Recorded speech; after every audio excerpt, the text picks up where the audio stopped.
Hello. I made this little presentation to present some of the time management and prioritizing methods I've came across recently. These are some of the things we'll talk about: the 1-3-5 rule, the Pomodoro technique, Parkinson's law, Pareto analysis or principle, and the action priority matrix.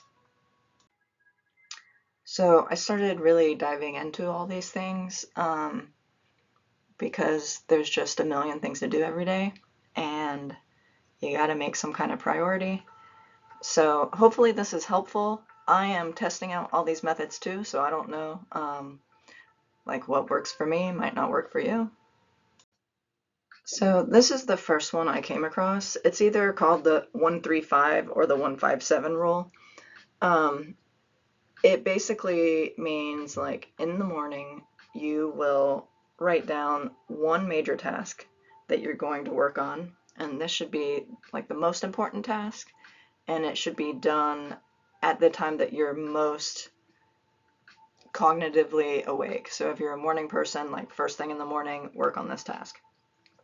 3 medium tasks that are important, but they're not as critical, and they don't take as much time as the major task. And then 5 small tasks that are easy to complete.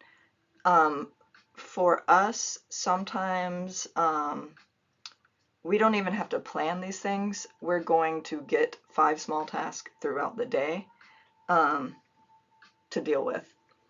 But I made a little planner thing that I will send to everyone. It's just like a weekly planner, so you can write down what you're doing throughout the week, and then just so you can like be aware of all the stuff you're doing, because sometimes it feels like you're not getting anything done, but you are. It's just not stuff on your list. So it's nice to write it down so you can see. Uh, Here's some more information. I wrote down an example of what mine might look like. I have for my major task, reviewing the endotoxin validation. For my 3 medium task, monthly maintenance change request. For splitting our IRL and STL monthly review.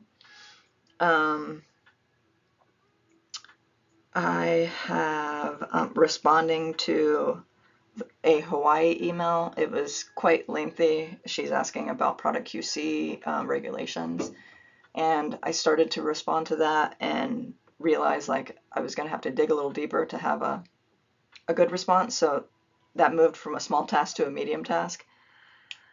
For some small task I have, like read 1 leadership article. Work on, Deanne asked me to make a BACTEC monthly maintenance form. I need to do that. Yeah, just some little things that easy to do and you can check off your list. So I thought this was really interesting because it links the dopamine you get from checking off something on your checklist. That makes you feel good. And yeah, it's just nice to have a plan, like a daily plan. So then you can learn more about what you're capable of doing. Like, how much time does this take me? How much can I get done in a day? So I'm hoping to learn some from trying this method out. One other thing I wanted to say is sometimes the big task can be very overwhelming because it's like, where do I start? It's such a big thing. Like you don't want to start because you don't even know where to start. So sometimes you can break down that one task, like reviewing endotoxin, into smaller tasks. So today, my goal might be review all the regulatory information regarding endotoxin testing, and then tomorrow my goal might be review everything that's in the validation plan to make sure it covers everything that's in the regulatory literature. But often, if it's overwhelming, like you just got to think about what's step one to getting this done, and then you'll just start breaking it down. So here's the little monthly planner I made. Another thing I'm going to experiment with, I think I'm just going to plan one day at a time because priorities change so quickly for us.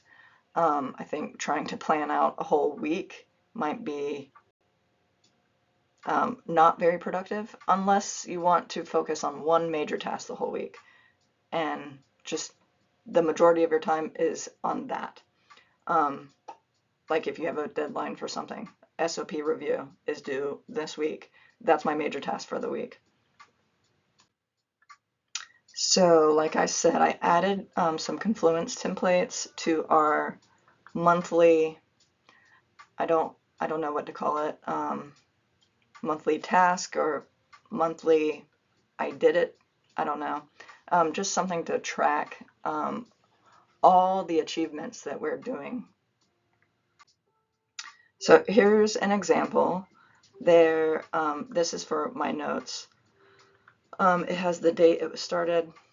That doesn't really matter. I just took a template from meeting notes. Participants will be yourself and then your superior, whoever it is. I put like my personal goals here, things that I want to work on or learn about this month. The next section is priorities versus parking lot. And at the end of this presentation, I linked a bunch of articles that talk about all these methods. So if you want to dive into more details, you can go down to the end and actually click on the links. Priorities are just big things, like pick 2 or 3 really impactful things that you want to work on. And then parking lot is kind of things that you want to do, but you're not sure how to do it, or you want to do it someday, but it's really not a priority right now, but you just want to put it somewhere so you don't forget about it. Or it can be things like I put on here the NGS billing scheme, so it's things that I'm waiting on other people to make decisions about, but I don't want to lose sight of it, so I'm just parking it here.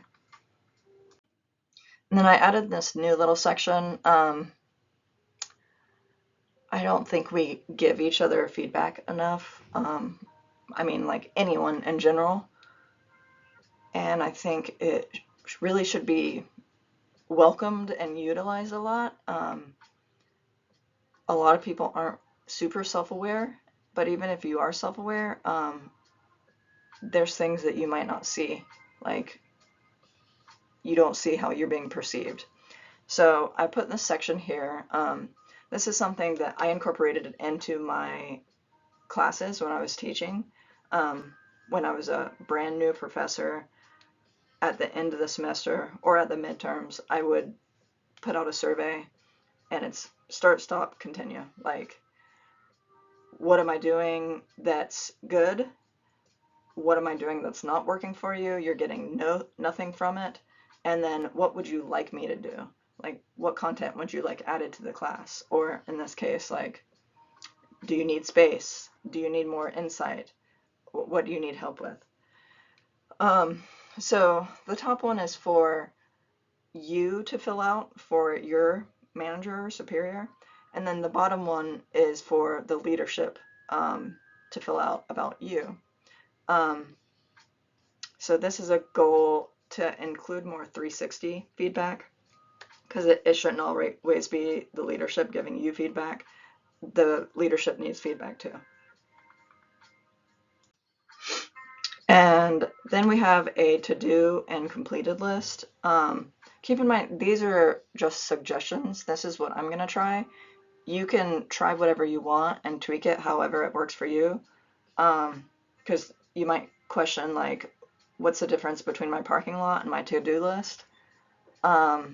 It's up to you. Like, to me, the parking lot might be something, I don't want to think about it right now. It's not on my to-do list yet. I just don't want to forget about it. The to-do list are things that I need to get done. Like they're actually on my list. I need to do it. And you can put as much information as you want here. You can give yourself a due date, or your leadership might give you a due date. And then when you get done with this, you can just copy and paste that row down to your completed list. So here's your completed list. So just copy and paste as you get things done to clear up your to-do list. And then I just left this little square, the what did I achieve last month. I guess this should really be what did I achieve this month. And this can just be little things like when at the end of the week, if you go through your 1-3-5 list and you want to just add a bunch of things you worked on, you can do that. Okay.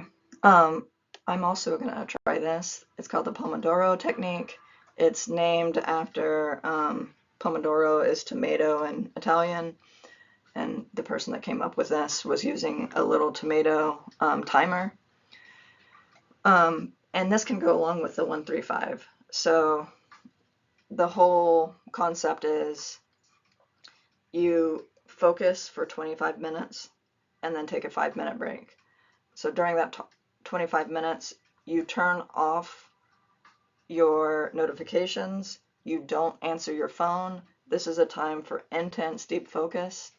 And then your 5-minute break should be actually breaking, getting up, taking a stretch, going to the bathroom, not doing work, not checking your email, not checking Slack. It's an actual break time. You need to give your brain a break so that you don't burn out. As I was thinking through this, I was like, oh, well, for me to have an actual 5-minute break, I'm gonna need to do like a 25 minutes of intense focus on something, and then my next 25 minutes is going to have to be responding to emails and Slacks, because if I walk away from my computer for 25 minutes, I already have 40 emails and I get really overwhelmed having so many things in my inbox, not knowing if I'm behind.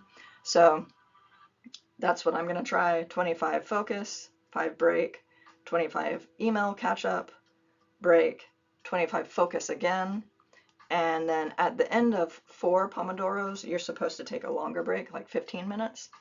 So it's really good to get outside. I know it's so hot, but actually like going outside and changing your scenery.